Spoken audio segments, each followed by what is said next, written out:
तो देखो श्री धाम वृंदावन में आने का फायदा तो यही है, अपने गुरुदेव के चरणों में शरण मिल जाए, ऐसी प्रार्थना करें भगवान गोविंद से।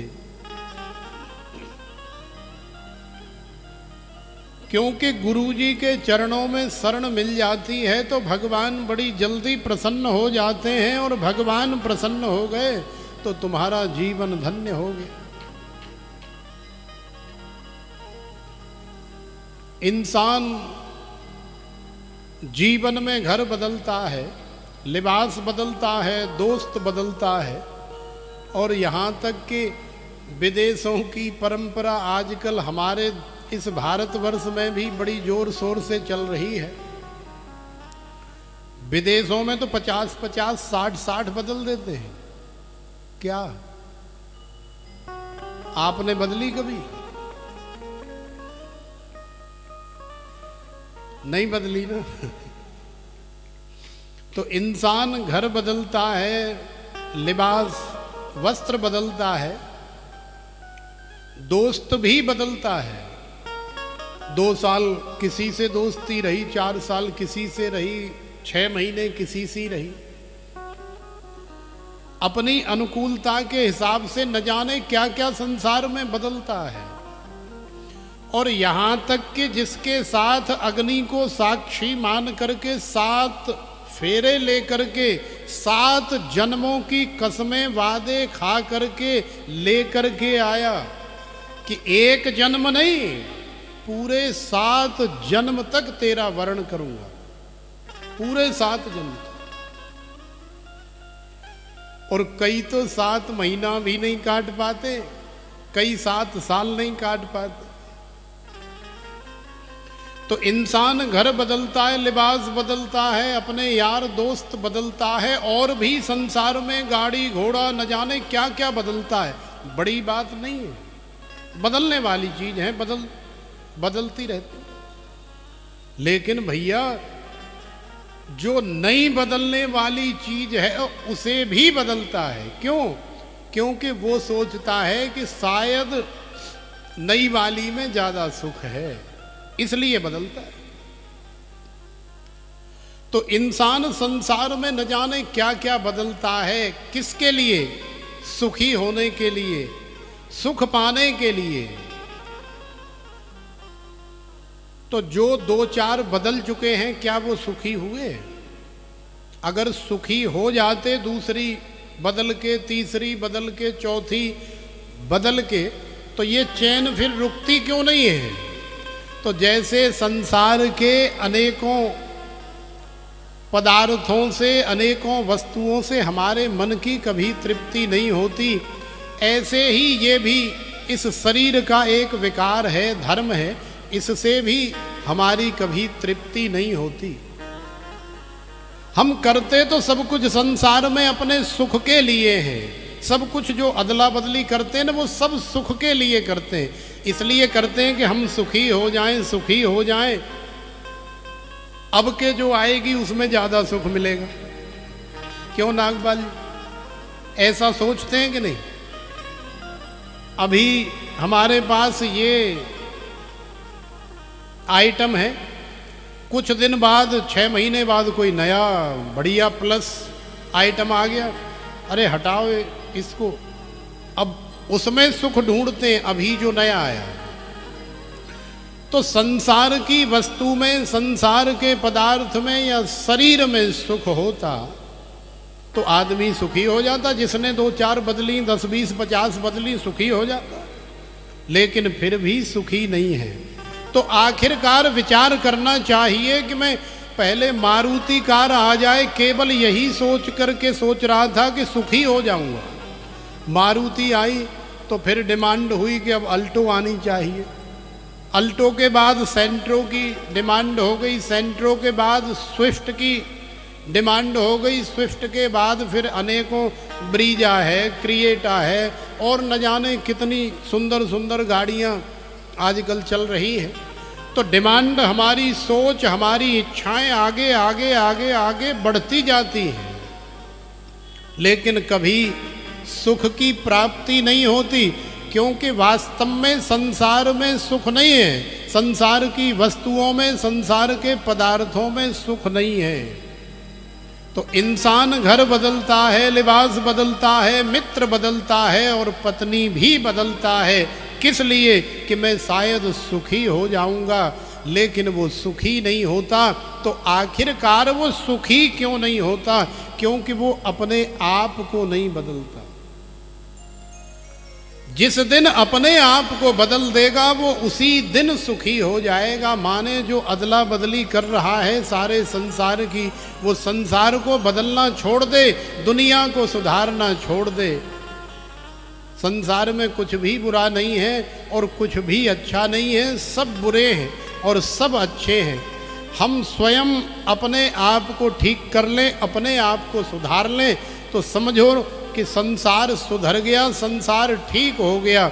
लेकिन सारी दुनिया को सही करने का, सारी दुनिया को सुधारने का ठेका लेकर के हम लोग निकल पड़ते हैं, लेकिन हम लोग अपने अंदर कभी झांक करके नहीं देखते कि हमारी वस्तु स्थिति क्या है, हम कौन से पायदान पर खड़े हैं, हमें क्या करना चाहिए, कहाँ खड़े हैं हम लोग।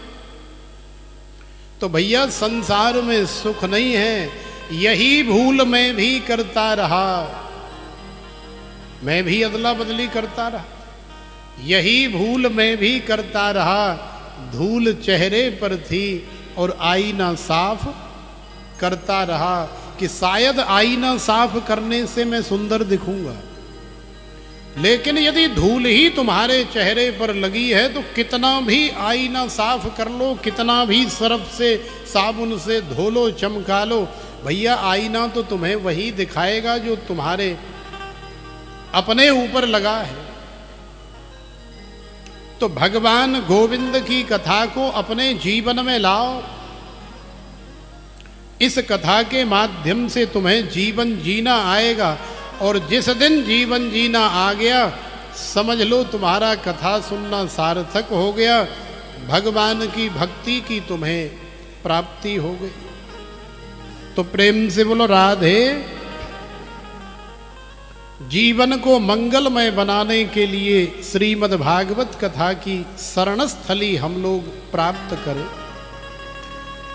नैमिषारण्य की परम पावन भूमि पर 88,000 ऋषि मुनि जंगल में, अरण्य में बैठे हैं, विचार कर रहे हैं संसार के जीवों का कल्याण कैसे होगा।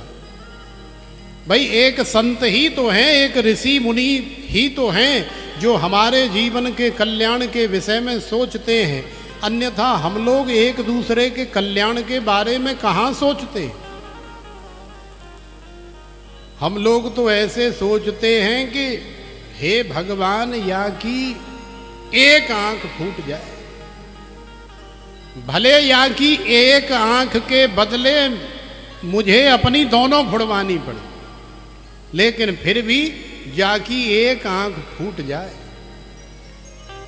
जाको एक हाथ टूट जाए, भले इसके एक हाथ तुड़वाने में मुझे अपने दोनों हाथ क्यों न कटवाने पड़े, वो भी मंजूर है। जाकी एक टांग टूट जाए, भले मुझे अपनी दोनों टांगें क्यों न तुड़वानी पड़े। हम लोग एक दूसरे के लिए पड़ोस में रहते हुए, आमने सामने रहते हुए ऐसा सोचते हैं। हाय राम, देखो तो सही, कल परसों पैदल घूमते थे, आज बड़ी बढ़िया गाड़ी सी मान ली है, जन कहाँ से ले आए,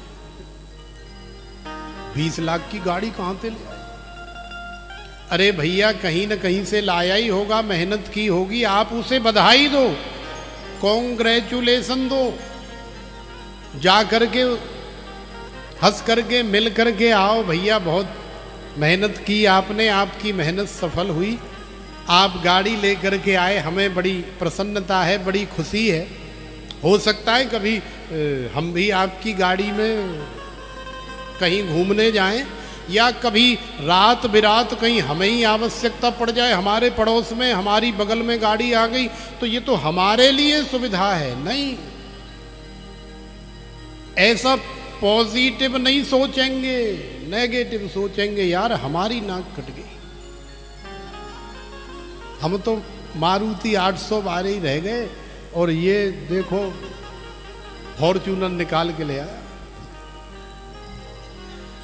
तो अपनी नाक को बचाने के लिए, जबकि है नहीं, नाक कहाँ है, कौन पूछ रहा है हमारी उस नाक को, कौन जानता है सारी दुनिया में हमें, लेकिन फिर भी हम अपनी इतनी बड़ी नाक समझते हैं जैसे पता नहीं कितनी बड़ी नाक है जो बात बात पर कट जाती है।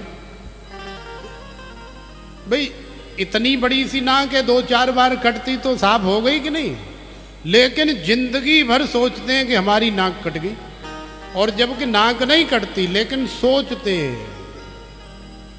तो ऐसी सोच की निवृत्ति के लिए श्रीमद् भागवत कथा का श्रवण करें तो हमारे जीवन की बहुत सारी समस्याओं का समाधान होगा।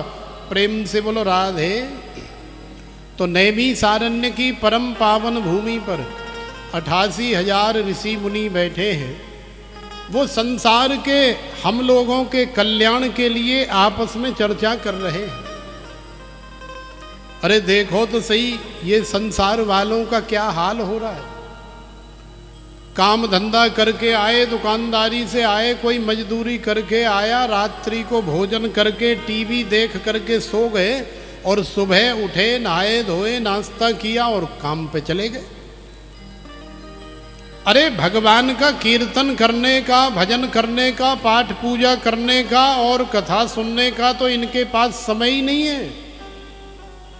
तो जिस कार्य के करने से इस मानव शरीर की सार्थकता है, सफलता है, जिस कार्य के लिए ये मानव शरीर धारण किया है, वो कार्य तो ये कर ही नहीं रहे, और ही न जाने कौन कौन से कार्यों में लगे हुए। तो संतों को दया आती है। क्यों? क्योंकि संतों का हृदय बड़ा ही कोमल होता है। कवियों ने कहा है ना, मक्खन के समान। श्री तुलसीदास जी ने रामचरितमानस में बताया है संतों का हृदय कैसे होता है। संत हृदय नव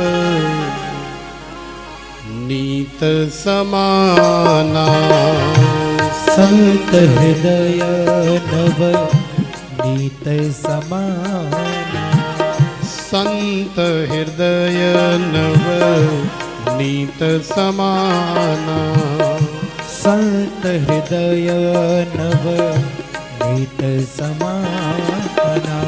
कहा कविन पर कहि न जाना, कहा कविन पर कहि न जाना, कहा कविन पर कहि न जाना, कहा कविन पर कहि न जाना।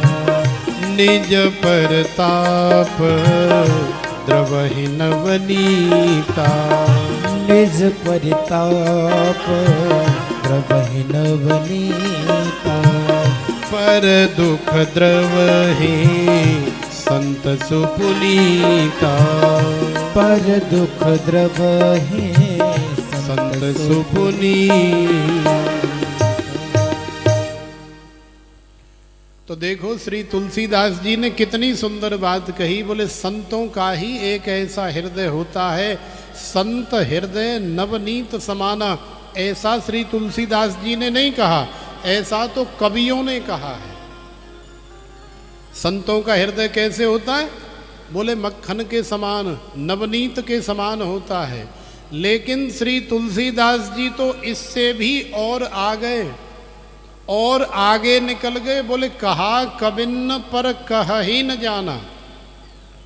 भाई मक्खन के जैसा संतों का हृदय होता है, मक्खन के साथ संतों के हृदय की तुलना करना, मक्खन के साथ संतों के हृदय को कंपेयर करना, ये तो बात उचित जान नहीं पड़ती। क्यों? क्योंकि मक्खन का तो अपना कोई स्वभाव ही नहीं है, और फिर उसका निजी स्वभाव है। ज़्यादा ठंड लगेगी तो जम जाएगा, पत्थर जैसा हो जाएगा। थोड़ी सी गर्मी लगेगी, थोड़ी सी हीट लगेगी तो फिर वो पिघल करके बह जाएगा। तुम्हारे सुख से, तुम्हारे दुख से, तुम्हारे कष्ट से, तुम्हारे क्लेश से, तुम्हारी पीड़ा से मक्खन को कोई लेना देना है? कोई लेना देना नहीं है। लेकिन कवियों ने कहा कि संतों का हृदय मक्खन के समान होता है। तो श्री तुलसीदास जी ने कहा कि ठीक है, कवियों ने कहा, पिघलते हुए सॉफ्ट कोमल मुलायम मक्खन को देख करके कवियों ने कल्पना कर ली, अच्छी बात है। लेकिन ऐसा नहीं है भैया, संतों का हृदय तो मक्खन से भी न जाने कितना आगे होता है, क्योंकि मक्खन को तुम्हारे सुख से और दुख से कोई लेना देना नहीं है। संतों का हृदय तो ऐसा है कि निज परताप द्रवहि नवनीता, अपने निजी ताप से मक्खन द्रवीभूत हो जाता है। लेकिन संतों के ऊपर यदि उनके जीवन में कोई आपत्ति आ जाए, कोई विपत्ति आ जाए, कोई क्लेश आ जाए, कोई कष्ट आ जाए, तो अपने दुख से संत दुखी नहीं होते, लेकिन कोई दूसरा दुखी आत्मा पहुंच जाए, महाराज मैं बड़ा परेशान हूँ बाबा जी, मुझे कोई उपाय बताओ, कोई मैया पहुंच जाए, कोई बहन भाई पहुंच जाए, तो भले ही अभी संत आनंद से मस्ती में बैठे हुए बड़े प्रसन्न हैं, हंस रहे हैं, खेल रहे हैं, लेकिन कोई दुख यारा या दुख यारिन आ जाए तो उसकी आंखों में आंसू देख करके, उसका दुख देख करके संतों का हृदय भर आता है, संतों का हृदय द्रवीभूत हो जाता है। अब सोचो, मक्खन की कटोरी जमी रखी है बाहर, क्योंकि आजकल तो वैसे ही मौसम फ्रीज बना पड़ा है। अब तुम कितना भी रो करके जाओ, कितना भी दुखी हो करके जाओ, क्या तुम्हारे दुख को देख करके मक्खन पिघल करके बहने लग जाएगा? नहीं बहेगा, क्योंकि मक्खन को तुम्हारे सुख से और तुम्हारे दुख से कोई लेना देना नहीं है। लेकिन संतों का हृदय ऐसा नहीं है। संतों का हृदय तो ऐसा है कि तुम्हारे सुख को देख करके सुखी हो जाते हैं और तुम्हारे दुख को देख करके दुखी हो जाते हैं। उनका अपना न कोई सुख है और ना ही कोई दुख। तो प्रेम से बोलो राधे। तो नैमिषारण्य की परम पावन भूमि पर 88,000 ऋषि मुनियों के मध्य में श्री सूत जी महाराज का आगमन होता है। और श्री सूत जी महाराज परम तेजस्वी हैं, तपस्वी हैं, यशस्वी हैं। भले ही श्री सूत जी महाराज उम्र में थोड़े छोटे हैं, लेकिन लाखों करोड़ों वर्ष वाली उम्र वाले साधु संत ऋषि मुनि श्री सूत जी महाराज का वंदन करते, अभिनंदन करते, उनका स्वागत सत्कार करते। क्यों? क्योंकि वास्तव में कोई उम्र से बड़ा नहीं होता, उम्र से न कोई छोटा होता है और न कोई बड़ा होता है। शास्त्र की बड़ी सुंदर पंक्ति है, धन वृद्धा बल वृद्धा आयु वृद्धास्तथैव च ते सर्वेऽपि ज्ञान वृद्धा किंकिरा शिष्य किंकिरा। ये नीति शास्त्र का श्लोक है। माने वास्तव में कोई धन से बड़ा नहीं होता, क्योंकि धन तो न जाने कितने लोगों के पास है संसार में। धन वृद्धा, बल भी बहुत लोगों के पास है, तो बल से भी कोई बड़ा नहीं होता। बल वृद्धा, बुजुर्ग भी बहुत हैं, कई लोग तो शतक मार के भी आउट नहीं होते।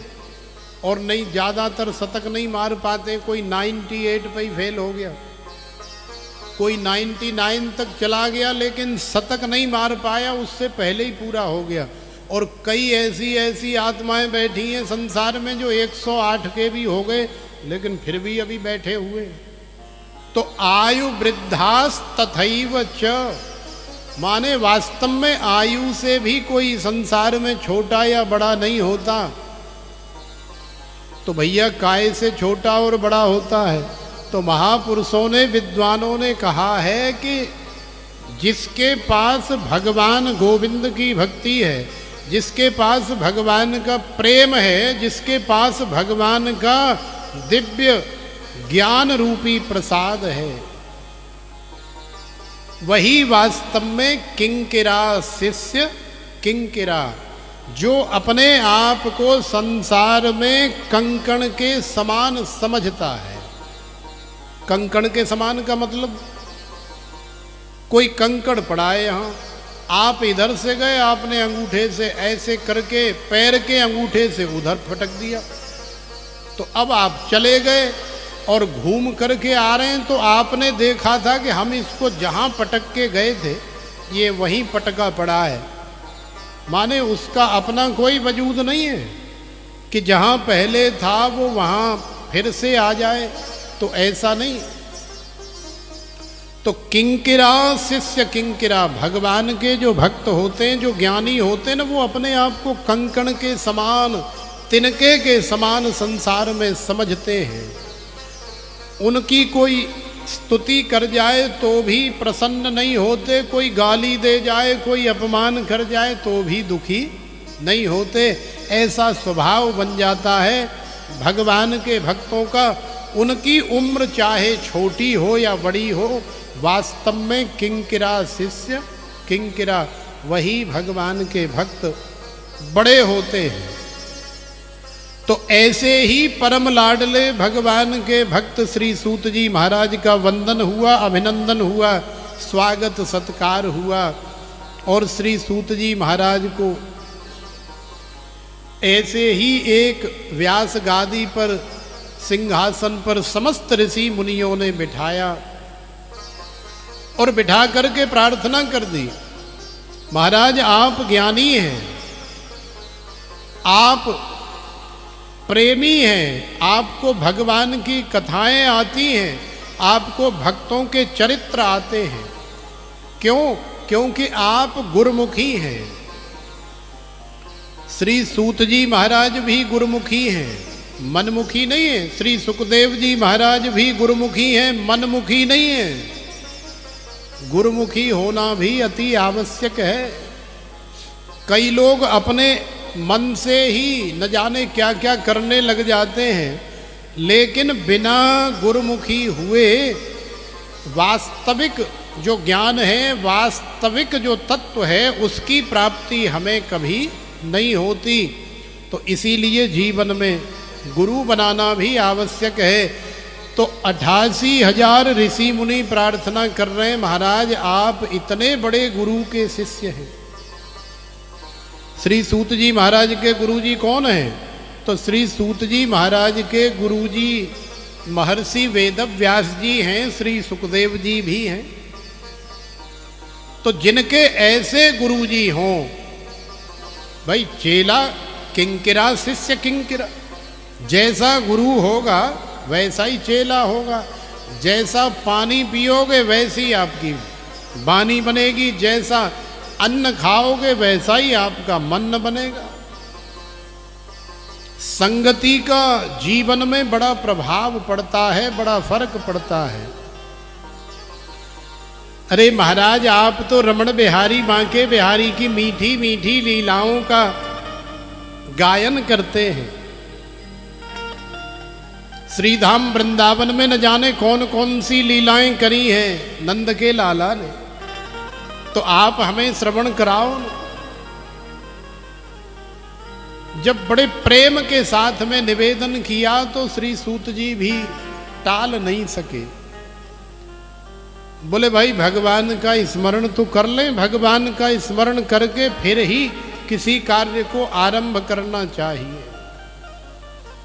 क्योंकि यस्य स्मरण मात्रेण जन्म संसार बंधनात्, जन्म मरण के कुचक्र से भगवान का स्मरण ही तुम्हें मुक्ति दिलाता है और संसार के समस्त दुखों से भी भगवान का स्मरण ही तुम्हें मुक्ति दिलाता है। तो प्रेम से बोलो राधे। सच्चिदानंद रूपा विश्वोत्पत्त्यादि हेतवे तापत्रय विनाशाय श्री कृष्णाय वयं नमः।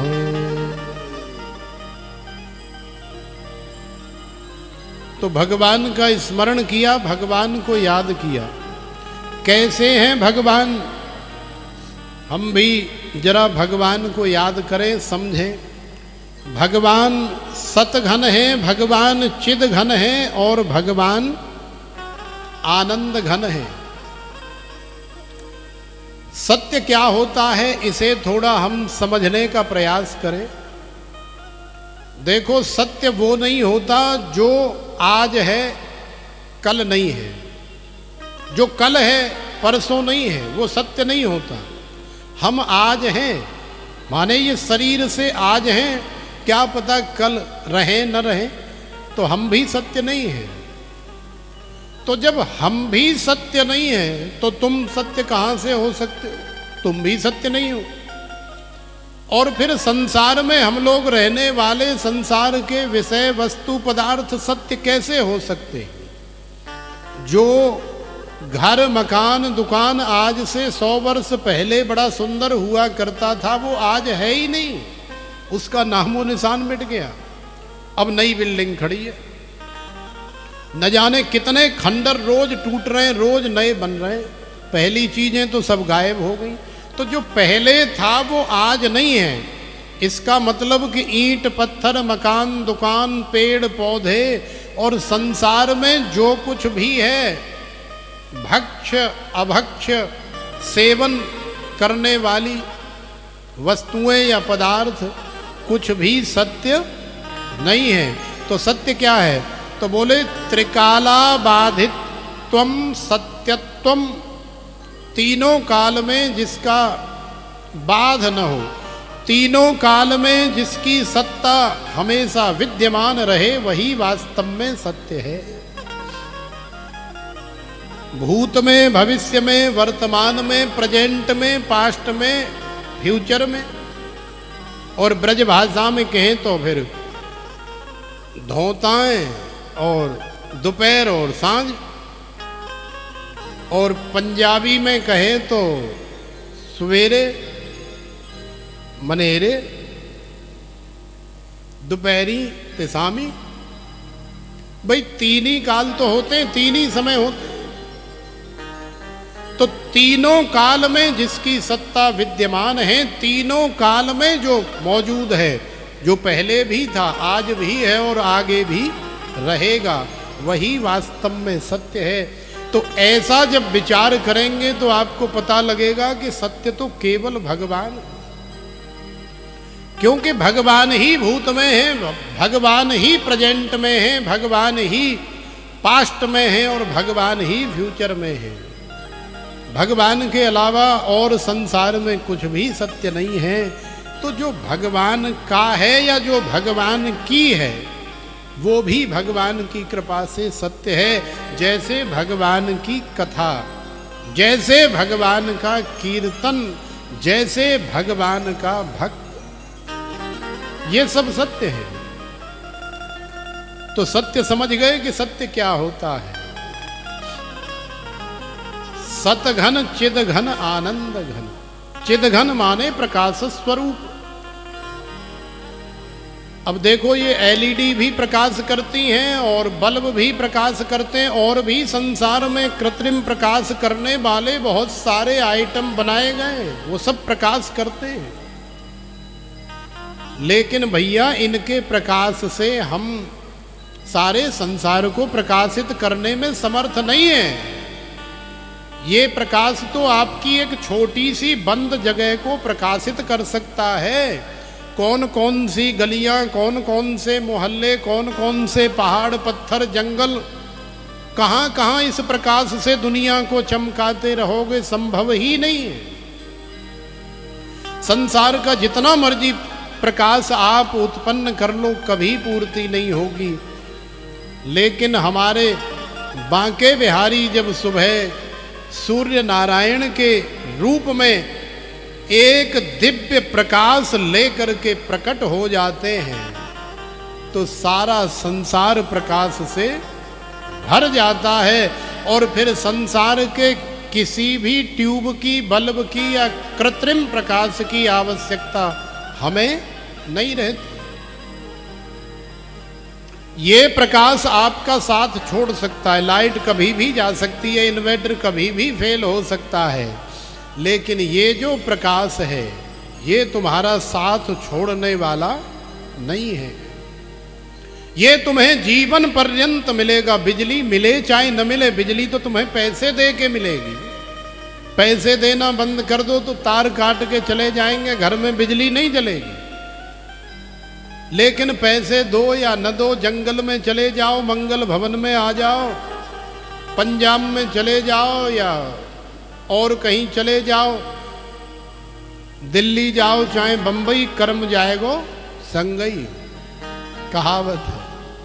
तो ऐसे ही ये जो भगवान का प्रकाश है, ये भगवान का प्रकाश नहीं, स्वयं भगवान ही है। चिद घन भगवान का ही स्वरूप है। चिद घन, सदघन, चिद घन और आनंद घन। आनंद क्या है? अरे आनंद की अनुभूति हमें बार बार हमें जीवन में होती है। हम ये जो भजन में आनंद लेते, नाचते हैं, गाते हैं, झूमते हैं, जो आनंद आता है अंदर से, वो अनुभूति का विषय है, वही आनंद है।